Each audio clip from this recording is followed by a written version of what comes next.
Hey folks, it's Nate. Thanks for joining me at the art table again today. Yes, it's that time again. We're going to talk a little bit more about AI. But as a special bonus, we're also going to be talking a little bit about Johannes Vermeer. Now, Vermeer was a Dutch painter, a contemporary of the great Rembrandt. He primarily painted domestic scenes, and many of them seem to take place in the same location. This image is a picture of the painting The Milkmaid, one of several paintings that seem to have been composed in the same room. This singular location, along with several other factors, has caused many modern researchers to believe that Vermeer painted using a variation of a tool called the camera obscura. I won't go too deeply into the details on this, but suffice it to say, a family friend was a lens maker by the name of Antony Leeuwenhoek. Leeuwenhoek, it is believed, created a very refined version of the camera obscura for Johannes to use while he was making his paintings. He would set it up in this room, and then it would project an image of the painting onto his canvas. Vermeer would then paint what was projected onto the canvas. In this way, Vermeer was not just a painter, but he was a technological innovator. And you can probably guess, based on the fact that this is a video about AI as much as it is about Vermeer, where this is going. You see, Vermeer did not think that he was neglecting the art of painting when he used this tool to help him paint. Rather, he was creating a device that would help him capture better the image in front of his eyes. Just because the image was there already on the canvas for him did not mean that he didn't have to develop technical skill, manual dexterity, deftness of brushwork, and understanding of how to mix colors, and how to best apply them one on top of each other in order to recreate the thing that he was seeing. Now, we are not 100% certain that Vermeer used a camera obscura or some other technological innovation to help him compose his paintings. But if he did, I do not think it takes away from his achievements as a painter. Being able to see your composition with greater clarity does not necessarily help you transfer that composition to the canvas. Vermeer still needed a great deal of artistic skill in order to create his canvases.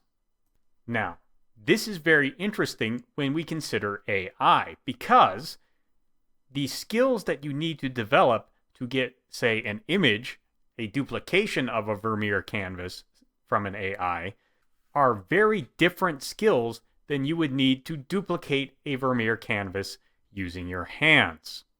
And this is what I really hope people will be thinking about as they struggle with how AI will influence art in the time to come. You see, I do think it will take a great deal of skill in order to create something with AI. You'll have to have a mastery of prompts. You'll have to understand a lot about their algorithms. You'll have to do a lot of input and output tests to get an idea of what kind of results you can expect. You will probably have to spend a great deal of time training the AI in a model of what kind of art you want it to give you. And these are, again, all very important skills. They have a lot of worth. Understanding character models is a skill. Understanding programming and inputs and outputs is a skill. However, it's important to recognize what skills you are building and what skills you are neglecting as you create art. Johannes Vermeer still had to understand composition and color and brushwork. He still had to develop a very discerning eye and a very good judgment for when the best times to work were, and for which of his physical tools would best accomplish the tasks before him. These skills of judgment, of perception, of visual acuity, of manual dexterity are not going to be trained by doing AI art. Instead, you will be training your mind to work entirely in a paradigm defined by AI algorithms. Now, let me be clear. If you're just looking for some quick images to have some fun with, or if you're looking to slap a quick picture on a concept you're trying to pitch to someone, maybe these kinds of artistic skills are not important, and I think that's fine. But if you are looking to be a visual storyteller, if you're looking to be a serious visual artist, I don't think you can get away with not developing this visual acuity, with not having a sense of composition, without having an understanding of color. Maybe you can get away with no manual dexterity. It remains to be seen just how far these tools will go. But the reality is, if you don't have an understanding of these fundamentals of art, you will not be able to do a good job evaluating AI art when the algorithms spit out whatever they come up with. And I think that leaves you severely handicapped in all aspects of visual art, whether it's storytelling, composition, or detail work. I am sure that eventually AI will be able to replicate a lot of this stuff automatically. But like all kinds of art, it will require the human mind to iterate, to assess, to frame these outputs and decide what best suits the needs of the situation. If all the skills you are developing are AI related and none of them are visual art related, I don't think you're going to be ready to assess that. People who play strategy games like chess and Go have found that a human mind that is well versed in the strategies of these games, augmented by a good AI, is better at playing these strategy games than just a computer AI or just a human mind. And I think that's going to be true in all areas. So, as the era of AI-assisted art comes closer and closer, pay close attention to the skills you're actually developing. And be sure you have a good grasp on the fundamentals of the skills before you take hold of any tool to help you with those skills. That is a rule that has existed for a very long time for a good reason. A tool cannot make up for a lack of technique. So hone your techniques before you reach for the tools. And be aware of what skills you are honing as you practice your craft. And I think this is going to be true in areas outside of just visual arts. I think any skill set that can be augmented by AI is essentially going to fall into this paradigm.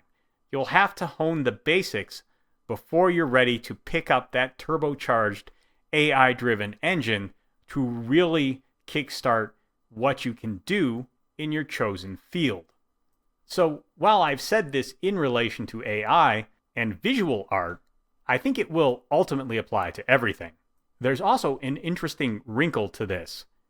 You see, if an AI is trained using AI output, then an irrevocable amount of drift and degradation in the AI output can exist.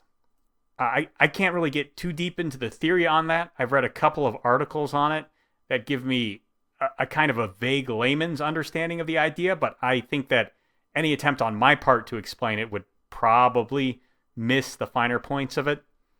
But it is very interesting that AI input can actually sabotage AI output.